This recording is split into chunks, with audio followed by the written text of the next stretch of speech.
Good morning, students. Today in 12th class physics, we are starting a new topic, prism.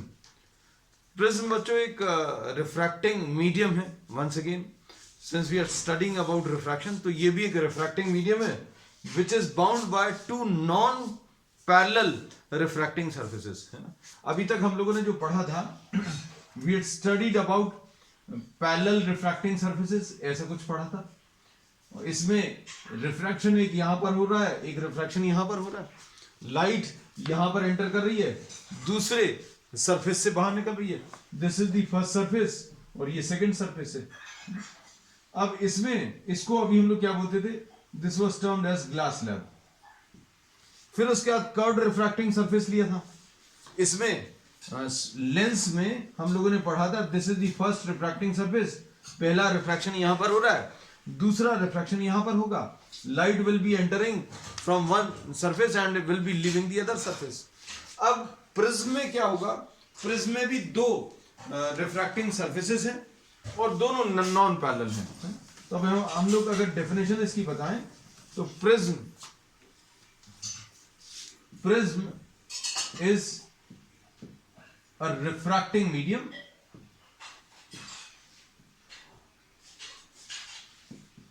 bound by at least two non-parallel refracting surfaces. तो two non parallel refracting surfaces से bound जो एक refracting medium है उसको अभी हम लोग prism बोलते हैं. तो प्रिज्म में अभी हम लोग एक एग्जांपल ये लिख सकते हैं. सबसे कॉमन एग्जांपल बच्चों प्रिज्म का जो है वो ग्लास प्रिज्म है, ट्रायंगुलर शेप का. और ये ट्रायंगुलर शेप में भी अगर आप देखो तो ये ऐसा कुछ रहता है. This is the prism. ये ट्रायंगुलर शेप का प्रिज्म है. अब इसमें ग्लास स्लैब को अगर आप देखो तो अगर लाइट यहां पर एंटर करे और यहां से अगर निकल आए तो ये भी एक प्रिज्म की तरह काम करेगा. इस वाले में अगर अभी हम लोग देखें, लाइट यहां पर इंसिडेंट है और लाइट यहां से इमर्ज कर रही है तो ये एक प्रिज्म कहलाएगा. ये वाला जो सरफेस है, ये जो ग्लास स्लैब है, ये भी एक प्रिज्म की तरह काम कर सकता है. अगर लाइट यहां से एंटर करके यहां से बाहर निकल रही है तो this will be acting as a glass slab. ये ग्लास स्लैब की तरह काम करेगा. लेकिन अगर इसमें लाइट यहां से एंटर करके नॉन पैरेलल सरफेस से इसमें एंटर कर रही है और नॉन पैरेलल सरफेस से अगर बाहर निकल रही है, then this glass slab will be acting as what, this will be acting as a prism. तो इसमें कंडीशन क्या है, मेन चीज कि कंडीशन ये है कि light should enter from one surface and should leave from another non-parallel surface.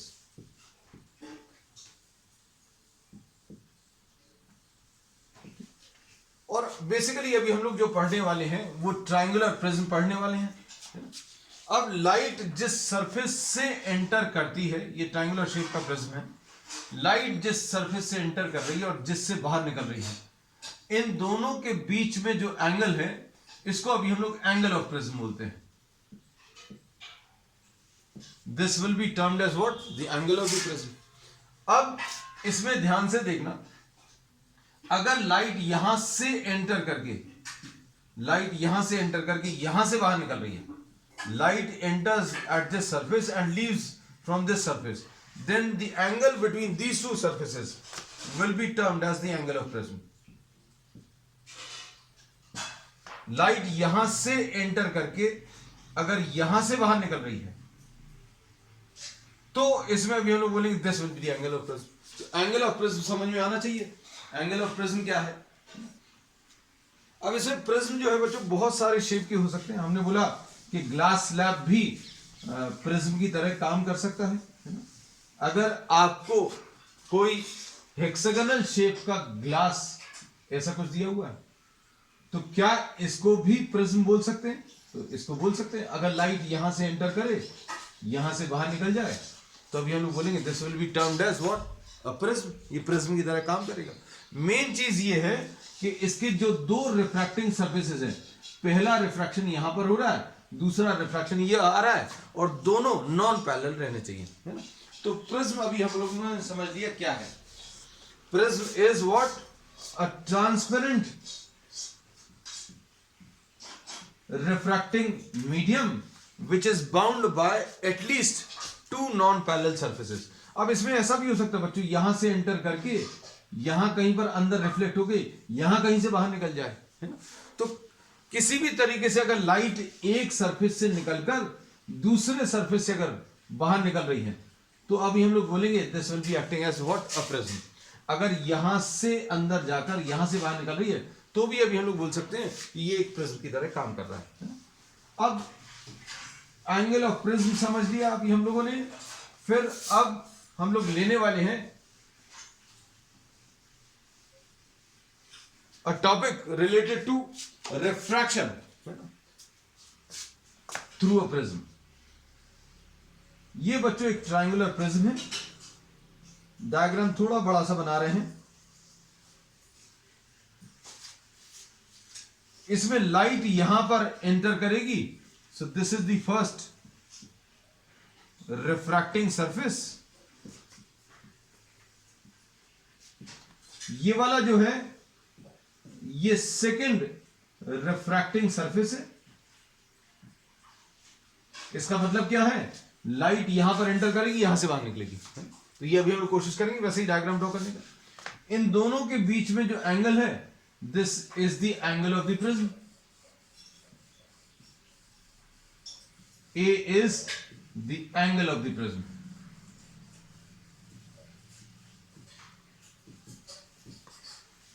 और तीसरा जो है, इसको अभी हम लोगों ने बेस बोल दिया।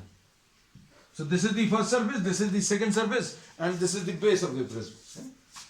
अब इसमें लाइट रे striking the first surface, light रे जो है फर्स्ट सरफेस को स्ट्राइक कर रही है। अब इस पॉइंट पर रिफ्रैक्शन समझने के लिए, इस पॉइंट पर रिफ्रैक्शन समझने के लिए हम लोग क्या करेंगे? इस पॉइंट पर एक नॉर्मल ड्रॉ करेंगे। Light ray, this is entering from air to glass, air से ग्लास में जा रही है। So what will happen? Instead of going straight, ये सीधा जाने की जगह this will bend towards the normal. तो अब हम लोग क्या करना पड़ेगा? इस पॉइंट पर नॉर्मल ड्रॉ करना पड़ेगा। ये देखो बच्चों, अभी हम लोगों ने क्या किया, इस पॉइंट पर ये नॉर्मल ड्रॉ कर लिया। So this is named as, इसको अभी हम लोग इस नॉर्मल को n1 नाम दे दे रहे हैं। और इस एंगल ऑफ, सॉरी, इस इंसिडेंट रे का नॉर्मल के साथ जो एंगल है, इसको I मार्क कर दिया, angle of incidence. So what will happen? This light ray instead of going straight will bend towards the normal, normal की तरफ बेंड हो जाएगी। तो ये नॉर्मल रेड कलर का ड्रॉ किया है, तो ये light ray instead of going straight will bend towards the normal, तो ये नॉर्मल की तरफ बेंड हो गई।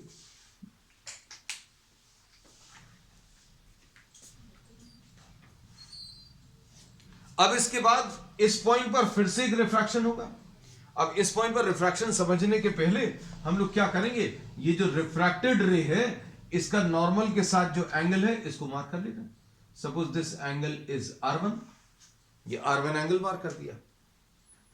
अब देखना,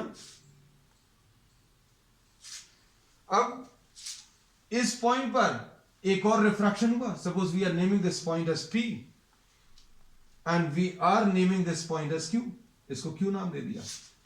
अब Q पॉइंट पर रिफ्रैक्शन देखने के लिए we will be drawing another normal and at the point Q, ये अच्छे समझना difference. at P light enters from rarer to denser medium। P point पर लाइट रे रेयर से डेंसर में जा रही है, और Q पॉइंट पर क्या हो रहा है? Light enters from denser to rarer medium, denser medium से रेरर मीडियम की तरफ जा रही है। अब Q पॉइंट पर रिफ्रैक्शन देखने के लिए हम लोग एक नॉर्मल और ड्रॉ कर दे रहे हैं। This is N2। अब light ray instead of going straight, ये सीधा जाने की जगह क्या होगा, डेंसर से रेरर में जाने पर this will bend away from the normal.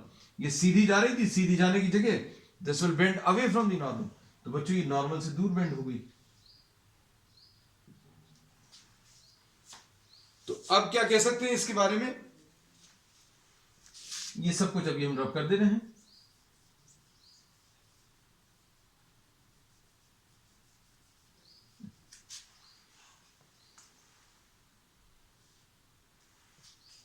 तो इसमें दिस इज द इमर्जेंट रे, ये बच्चों इमर्जेंट रे है, ये नॉर्मल है। Light ray instead of going straight will bend away from the normal, तो नॉर्मल से दूर की तरफ बेंड हो गई, ये सीधा जाने की जगह नॉर्मल से दूर चली गई, है ना। अब इसको हम लोग बोलेंगे एंगल ऑफ इमरजेंस। इस एंगल को अभी हम लोग एंगल ऑफ इमरजेंस बोल दे रहे हैं। और इस वाले को, इसको अभी हम लोग आई बोल सकते हैं क्योंकि क्यू पॉइंट पर ये एंगल ऑफ इंसिडेंस है, लेकिन अभी हम लोग इसको R2 लिख दे रहे हैं, क्योंकि इसको R1 लिखा है, इसको R2 लिख दे रहे हैं।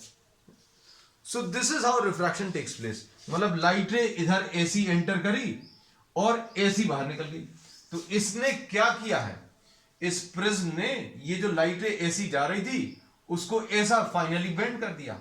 तो अब अच्छे से देखना और समझना कि इफ दिस लाइट रे is going in this direction and finally emerges in this direction, so we say that this light ray has bent actually by this much angle.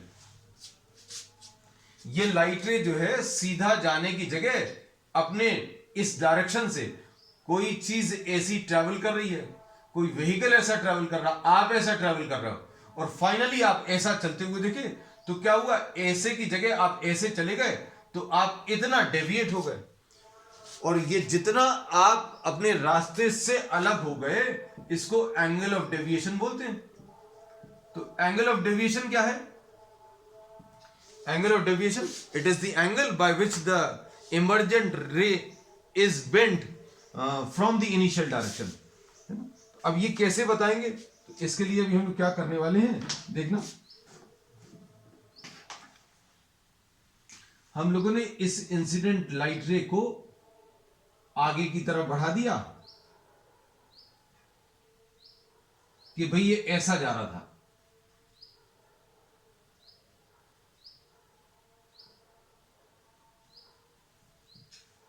और इमर्जेंट रे को पीछे की तरफ बढ़ा दिया।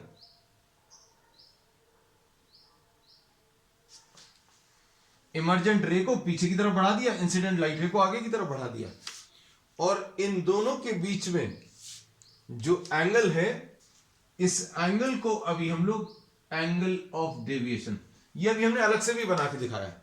I mark this separately also, है ना। अब हम इस सब को रब कर दे रहे हैं जस्ट टू अवॉइड कंफ्यूजन। बच्चों बहुत सारी चीजें लिखी दिखेंगी तो आपको कंफ्यूजन होगा, हमने ये रब कर दिया, ठीक। अब देखना पूरा ज्योमेट्री है बच्चों, बहुत सिंपल ज्योमेट्री है ना। रिफ्रैक्शन में बहुत सारी चीजें एंगल से रिलेटेड हैं।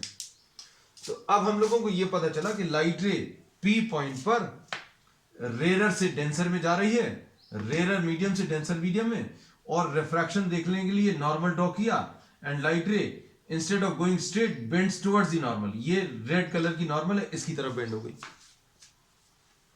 अब Q पॉइंट पर क्या हो रहा है, light ray is entering from denser to rarer, तो सीधा जाने की जगह this has bend away from the normal, normal से दूर की तरफ बेंड हो गई, तो ये इमर्जेंट रे आ गई। इंसिडेंट लाइट रे और इमर्जेंट लाइट रे के बीच में जो एंगल है उसको एंगल ऑफ डेविएशन मार्क कर दिया। अब देखना ध्यान से, अब रिफ्रैक्शन अगर आपको देखना है P पॉइंट पर,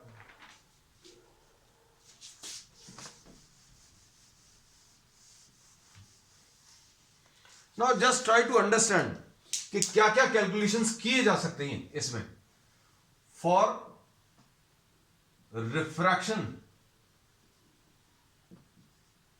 eight P. Refraction at P के लिए refractive index of glass with respect to air, Snell's law लगा रहे हैं पी पॉइंट पर। तो ये बच्चों एयर है, ये ग्लास है, याद रखना। तो अभी हम कैसा बोलते हैं, साइन लेते हैं, यहां पर भी साइन लेते हैं। अब इधर एंगल कौन सा लेते हैं, तो ये जो मीडियम है एयर, ऊपर जो लिखा हुआ है उसमें बनने वाला एंगल यहां पर लिखते हैं। ऊपर कौन सा मीडियम लिखा है, एयर, तो एयर में आई बन रहा है तो आई लिख लिया। फिर नीचे क्या लिखा है, ग्लास लिखा है, तो ग्लास में पी पॉइंट पर, ग्लास में पी पॉइंट पर कौन सा एंगल बन रहा है वो नीचे लिख लिया, तो साइन आई अपॉन साइन R1। ठीक, अब देखो refraction at Q,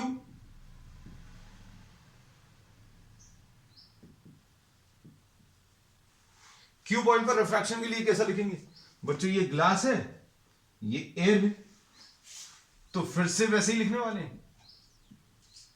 Q point पर, क्यू पॉइंट पर, क्यू पॉइंट पर देखना ऊपर क्या लिखा है, एयर, क्यू पॉइंट पर एयर में ई एंगल बन रहा है, क्यू पॉइंट पर एयर में ई एंगल बन रहा है। नीचे क्या है, ग्लास, तो क्यू पॉइंट पर ग्लास में R2 एंगल बन रहा है, क्यू पॉइंट पर ग्लास में R2 एंगल, और ग्लास नीचे लिखा है इसलिए R2 नीचे आएगा। तो बच्चों दो रिलेशंस ये आ गए। उसके बाद देखना इसमें P लिखा है, इसको Q लिखा है, इसको थोड़ा और प्रॉपरली अभी हम लोग आगे पीछे बढ़ा दें।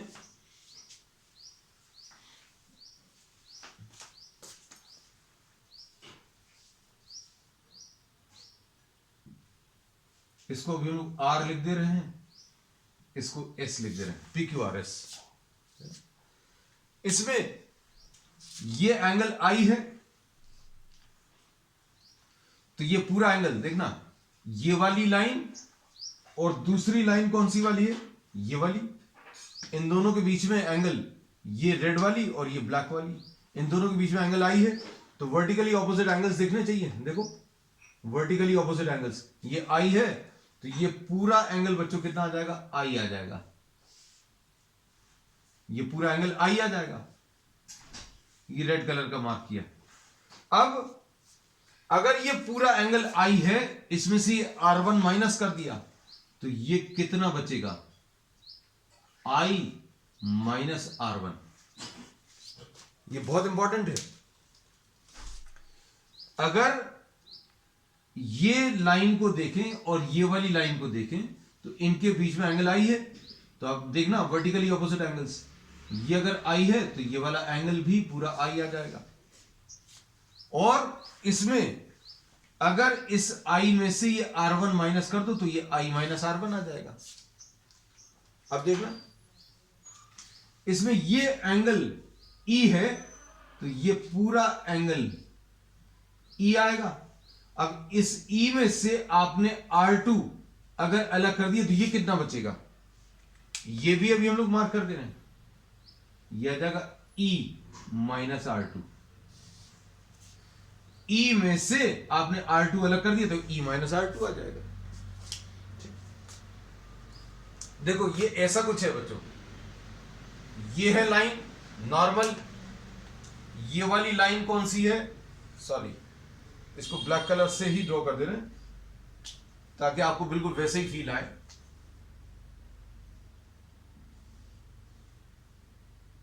ये वाली ये लाइन ड्रॉ कर ली, ये I है, ठीक है। फिर अभी हम लोगों ने ये बोला था ये R1 है, तो ये पूरा एंगल I होगा और ये पूरा एंगल I है, इसलिए ये वाला एंगल कितना आ जाएगा, I माइनस R1। ये देखो ये अभी हमने ड्रॉ करके बता दिया। अब इसके बाद यहां कहीं पर देखो, यहां कहीं पर ये रेड कलर की ये नॉर्मल ड्रॉ कर दिया, ठीक। और इसमें ये वाला एंगल कितना है बच्चों, R2 है, ठीक। उसके बाद सारी चीजें अभी हम थोड़ा बड़ा करके बना के दिखा दे रहे हैं, आप एक स्क्रीनशॉट ले लेना जल्दी से। ये देखो, ये इमरजेंट रे है ये वाली, और ये नॉर्मल है ये जो बना हुआ है, उसी कलर में बनाया अभी हमने। देखो ये ई है, ठीक। अब इसके बाद इसको पीछे बढ़ाया है, तो अब हम लोगों ने इसमें क्या बताया था कि अगर ये वाला एंगल ई है तो ये पूरा एंगल ई आएगा, और अगर ये पूरा एंगल ई है तो इसमें से R2 अलग करेंगे तो ये E माइनस R2। तो you can take a screenshot, और इसको आगे और पीछे बढ़ाने पर ये डेल्टा है, ठीक है। तो अभी हमने क्या किया, I simply what magnified this, इसको थोड़ा सा बड़ा करके यहां पे बना दिया। आप इसका स्क्रीनशॉट ले लो क्योंकि इसको रब कर देंगे, मेन डायग्राम अपना वही है। आप एक बार खुद बनाकर जरूर देख लेना, तभी आपको अच्छा लगेगा। चलो नेक्स्ट इसके बाद आ जाए,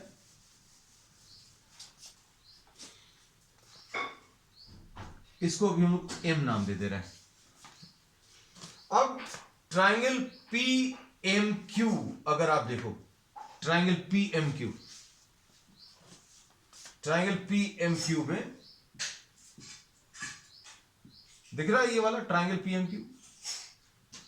नहीं दिख रहा? ये देखो अभी हम दिखा दे रहे हैं, ये एम है, ये पी है, ये क्यू है, ये कितना है आई माइनस R1। ये डायग्राम्स बच्चों आप ड्रॉ कर लेना या साथ में, या स्क्रीनशॉट ले लेना। ये E माइनस R2 है ये वाला, और ये डेल्टा है ना, बिल्कुल वही डायग्राम ड्रॉ किया। ये डेल्टा, ये I minus R1, E minus R2। So delta is the exterior angle. Delta जो है इस ट्राइंगल का एक्सटीरियर एंगल है, एक्सटीरियर मतलब बाहर वाला एंगल, और ये किसके बराबर आ जाएगा, एडिशन ऑफ दीज टू। तो अब हम लोग इसमें क्या बोलेंगे, देखना अच्छे से, हम रब कर रहे हैं। We say that delta will be equal to I minus R1 अंदर वाला एक angle plus E minus R2 अंदर वाला दूसरा एंगल। अब इसको रब कर देना है। ये जो छोटी छोटी डायग्राम्स अभी हम ड्रॉ कर रहे हैं, ये आपके लिए बड़े यूजफुल रहेंगे समझने के लिए। I minus R1 plus E minus R2, इसको हम लोग फर्स्ट इक्वेशन नाम दे देते हैं। इसको रब कर दिया, और इसका रीजन अभी हम लोग क्या लिख सकते हैं, रीजन यहां कहीं पर लिख दिया, because delta is the exterior angle. ठीक, अब देखना अच्छे से। अब क्वाड्रिलेटरल देखो बच्चों, कौन सा क्वाड्रिलेटरल, SPRQ, SPRQ। इस क्वाड्रिलेटरल को देखो, SPRQ, SPRQ। अब इसमें समझने की कोशिश करना, जो चीज अभी हम आपको दिखा रहे हैं, just try to understand this.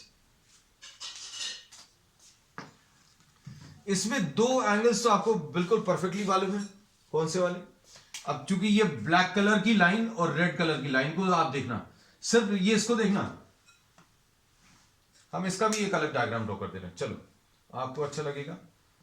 ये देखो, ये ऐसा कुछ है, ये है,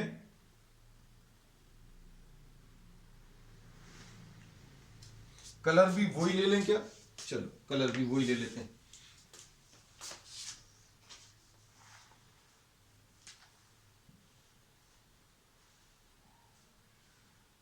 ये देखो, ये बच्चों नॉर्मल ड्रॉ किया था, तो ये 90 डिग्रीज है, ये एंगल ए है।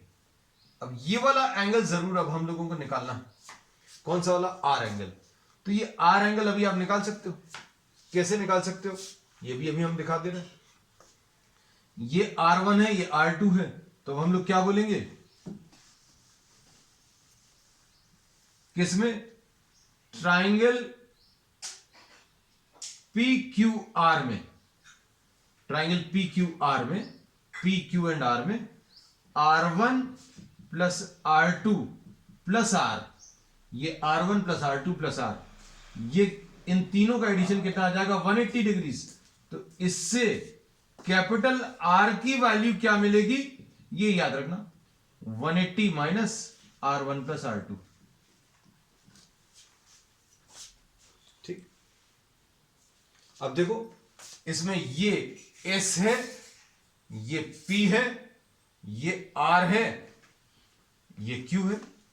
बच्चों एंगल 90 डिग्री आपको दिख रहा होगा शायद, 90 डिग्री कौन सा वाला है, देखो ये 90 डिग्री है, 90 डिग्री, ये देखो ये बना हुआ है। अब उधर बहुत सारे एंगल्स हैं इसलिए अभी हमने इसको अलग से दिखा दिया। अब देखो क्वाड्रिलेटरल एसपीआर क्यूब में सारे एंगल्स को ऐड करके, चारों एंगल्स को ऐड करके कितना मिलेगा, 360 डिग्री। अब बस ये लास्ट स्टेप है, angle S plus angle P plus angle R plus angle Q is equal to 360। Angle S को क्या लिखा, this is A, the angle of the prism. P कितना है, 90 डिग्री, और आर कितना है, आर अभी हमने बता दिया है कितना है, 180 माइनस R1 प्लस R2। ये जो वैल्यू है बच्चों आर की है, ये इतनी, और क्यू की वैल्यू कितनी है, तो क्यू की वैल्यू ये क्यू 90 डिग्री है, दिस इज इक्वल टू 360। अब ये फर्स्ट सरफेस भी हटा दें बच्चों, अब इतना तो सीख ही गए हैं, अब सारी एक्स्ट्रा चीजें हट चुकी हैं इस डायग्राम से। अब देखो 180 प्लस 90 270 प्लस 360, ये बच्चों 360 आ जाएगा, तो क्या बचेगा इसमें, A will be equal to R1 plus R2। इसको अभी हम लोगों ने सेकेंड इक्वेशन बोल दे रहे हैं। ठीक है, थोड़ा सा रीनेमिंग कर दे रहे हैं, इसको फर्स्ट बोल दे रहे हैं, इसको सेकेंड बोल दे रहे हैं, इसको थर्ड बोल दे रहे हैं, और इसको फोर्थ बोल दिया। चलो अब देखो ये वाली वैल्यू जो फोर्थ से R1 प्लस R2 की वैल्यू मिली वो इधर रखेंगे। थर्ड वाली इक्वेशन लिखें, थर्ड वाली इक्वेशन देखो क्या है, delta is equal to I plus E minus R1 plus R2, ऐसा कुछ है। अब R1 प्लस R2 को क्या लिख लोगे, R1 प्लस R2 को A लिख लोगे, है ना, R1 प्लस R2 की जगह क्या लिख लिया, A, तो ये कितना आ जाएगा, delta is equal to I plus E minus A. तो अब क्या कर सकते हैं देखना, delta plus A is equal to I plus E. तो ये फाइनली बच्चों फिफ्थ इक्वेशन आ गई।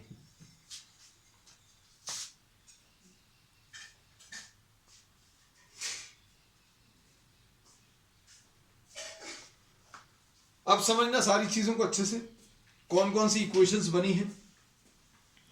इक्वेशन से बस इन्हीं को मेन याद रखना, अभी हम आपको बता भी देंगे फिर से।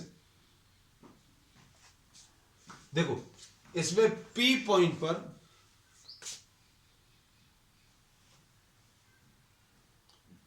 पहला रिफ्रैक्शन हुआ,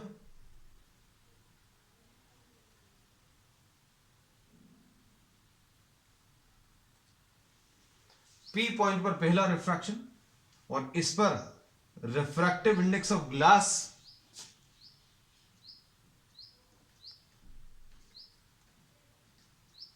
with respect to air, refractive index of glass with respect to air कितना आ जाएगा, एयर में I बन रहा है, ग्लास में R1 बन रहा है। ठीक, फिर Q पॉइंट, तो Q पॉइंट पर रिफ्रैक्शन के लिए ग्लास में R2 बन रहा है और एयर में E बन रहा है, तो एयर में E बन रहा, ग्लास में R2 आ गया। ठीक, उसके बाद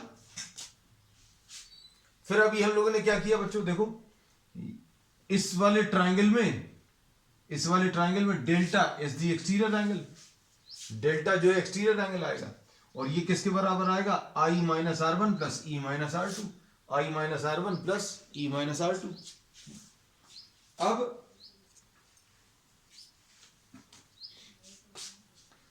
इसके बाद ये क्वाड्रिलेटरल ले लिया, पी एस क्यू आर, इसमें ये 90 प्लस ए प्लस क्यू,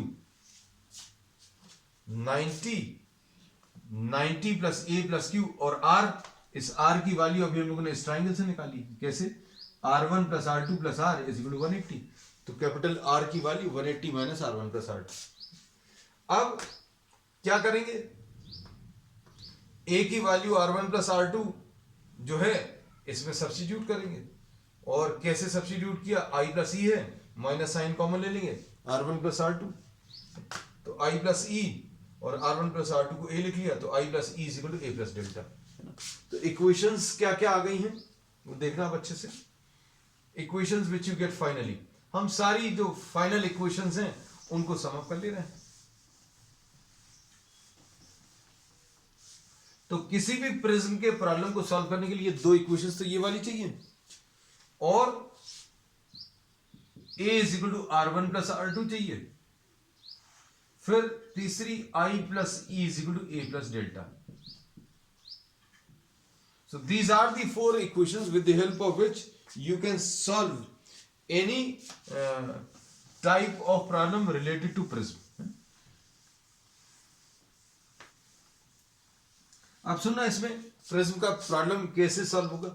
जैसे आपको म्यू की वैल्यू दी हुई है, suppose you are given the value of mu, mu दिया है और आई की वैल्यू दी हुई है।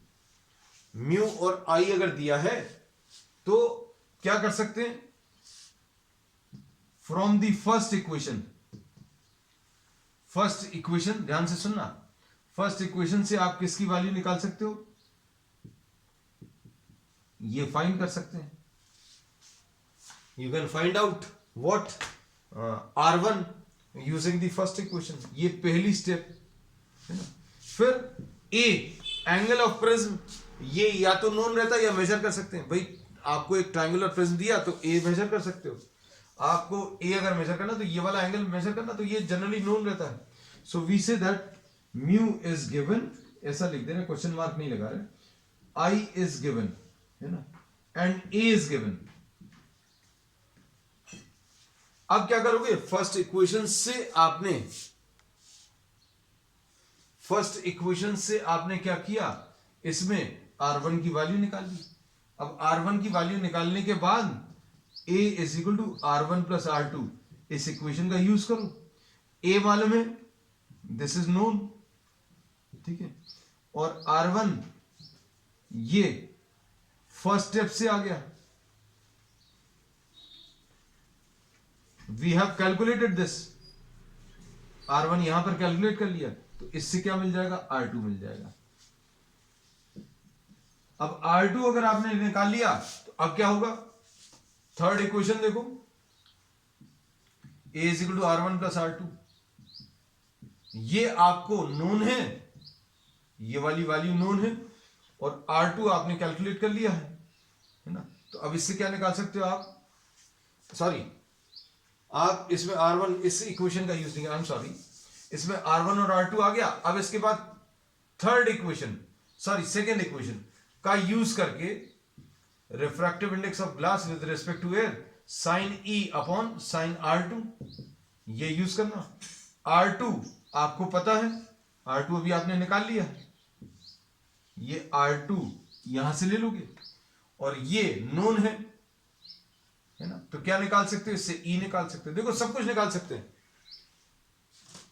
अब I और E की वैल्यू, अब हम लोग देखो क्या क्या चीज, I plus E is equal to A plus delta.